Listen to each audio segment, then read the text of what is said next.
So, Nintendo World Championships. The first one took place in 1990. 25 years later, they did another one in 2015. The original took place over 29 cities within the U.S. It was a competition where it was a special cartridge and it was a timed event. You played 3 games, Super Mario Bros. 1, Rad Racer, and Tetris. Pretty much it was a score attack. Who can get the best score? So people were just, increasing their scores, getting high, to be able to move on up through the competition. Pretty awesome. I couldn't attend that event back in the day. I wish I could have. But just the idea of kicking back, playing those games and that competition cartridge, challenging your friends, your buddies, your family, whatever, and just going back in time and experiencing that is an awesome idea to me. I will never be able to own those cartridges, either the gray or the gold. The cartridges were given out to people, at the event. The gold cartridge was given out through a Nintendo Power promotion. So there's very few of those cartridges out there. And the value and the price that people are willing to pay is just crazy. I could never afford it. Even if I had a little bit of money and one was available for sale, I would just look at it and be amazed. But, I couldn't see spending that kind of money on something like that. Not knocking people who would, because it is an awesome piece of history. But for the rest of us, we do have options. I just think it'd be awesome to travel back in time and play this. So today, we're going to be checking out the game. We're going to be looking at the reproduction Nintendo World Championship 1990 cart. So without further ado, let's take a look.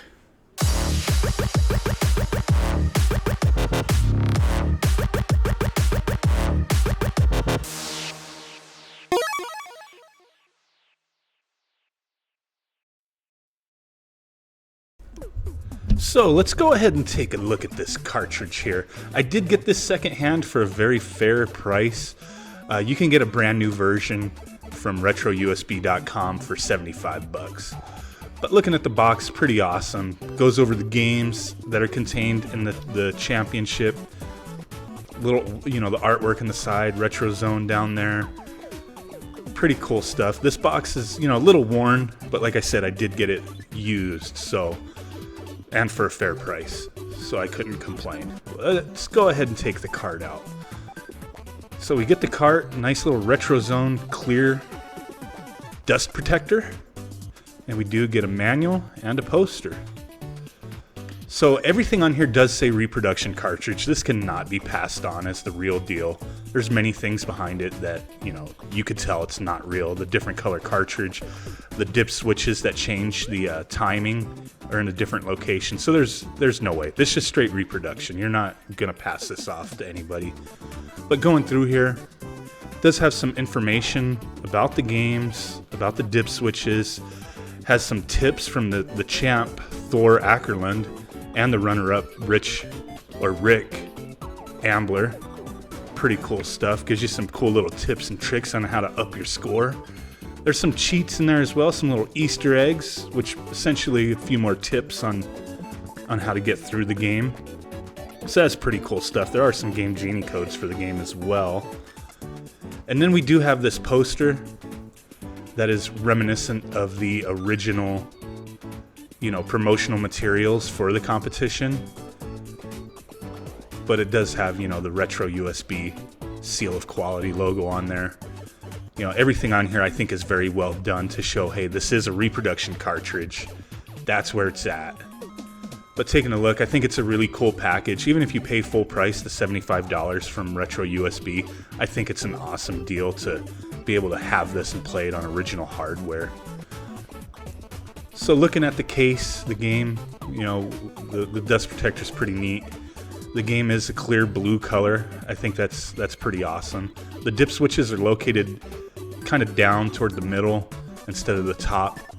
It does say reproduction cartridge, like I'd already stated. It does have the little seal for the seal of quality. Pretty cool stuff.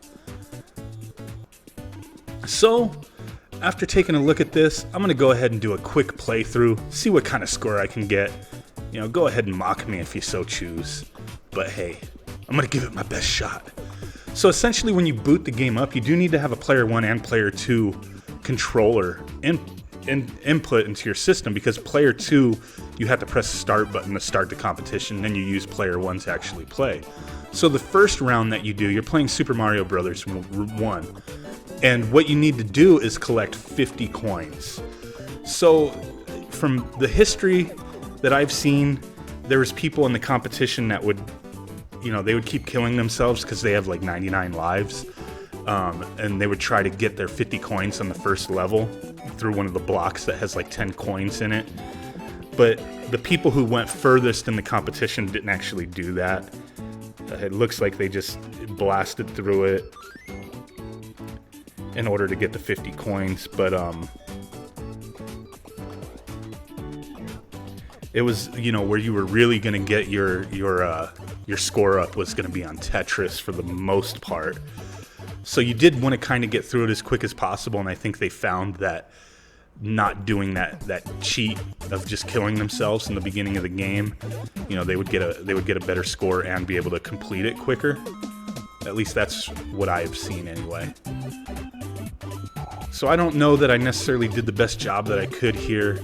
I probably missed a couple places where you could get a good amount of coins, but I do remember this hidden block here, and that's where I get my 50 coins. So now we're on to round 2.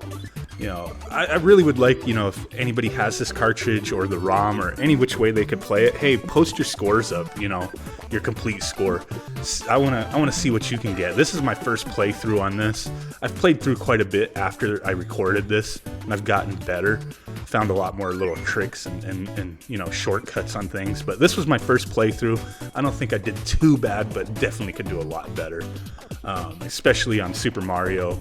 Well, especially on all 3 of them. I'm not gonna lie, I didn't do all that great, but just peeping it out. Rad Racer, you gotta complete the first race.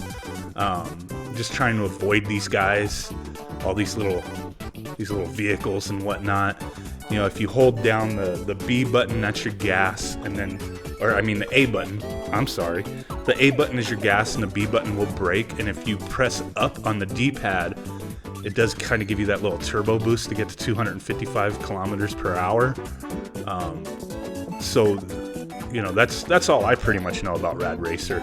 Try to avoid these guys and just keep going as fast as you can for as long as you can, especially in this competition, to try to get to the end as quick as possible. Because really, like I said, it boils down to just hurrying the heck up and finishing Mario 1 and Rad Racer. That way you can get the Tetris and start boosting your score up like crazy. So if you're good at Tetris, bam, you just got to be quick on Mario and Rad Racer to boost your score up. So I'm sure that's what a lot of the kids in the competition had figured out. There's definitely little tips and tricks I know with Rad Racer. Like, right when you're, I think right past, I don't remember for sure, but right when you're past like 6,000 score, you kind of want to crash, and I accidentally crashed here, my bad. But you want to, right before, or right after 6,000, I don't remember the exact number, but right after 6,000, you want to crash. That way the race ends, because the race is going to end shortly after that, 6,300 or somewhere around there with the score.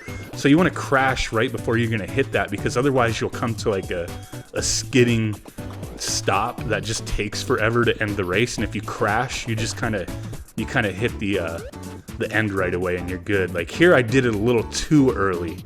I think I should have waited a moment, but that was on purpose there, because you see the flags right there.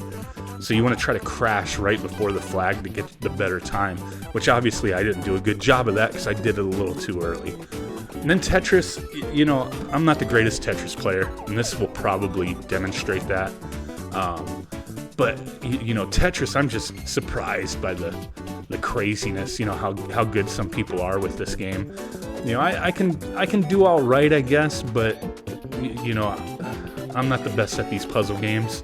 Tetris is very simple, but still, there's some strategy and looking at what your next piece is and trying to get those Tetrises, lining up to knock out 4 rows at a time to boost your score. And that's what the champions all, when you watch their playthroughs or their playthroughs that they did later on in life, those are the things that they did, you know, just kept accumulating those 4 rows, getting the Tetrises going and moving up to the next level and gaining, you know, a higher, crazier score.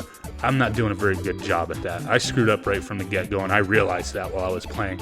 There's no reset. You reset the game, the competition's over. So, you know, you just got to deal with the score you get. You can't be cheating here. You can't be doing that. So I did the best I could with what I was dealt at the time. I know I could have done better, but hey, it is what it is. I have the cartridge. I've been addicted to playing this and getting better at it, challenging, you know, family members and whatnot to, hey, let's see who gets the better score. Definitely you can have some drinking games out of this one. That's for damn sure. So I'm really glad I grabbed this. Like I said, I got it for a fair price. It was a used copy. I cleaned it out, took it apart because it was kind of an older used copy. It you know, you could tell just from the box, and the cartridge was a little dirty and the connections were a little dirty. So I did open it up and clean it, and it has ran perfectly fine for me. So I'm happy with my purchase.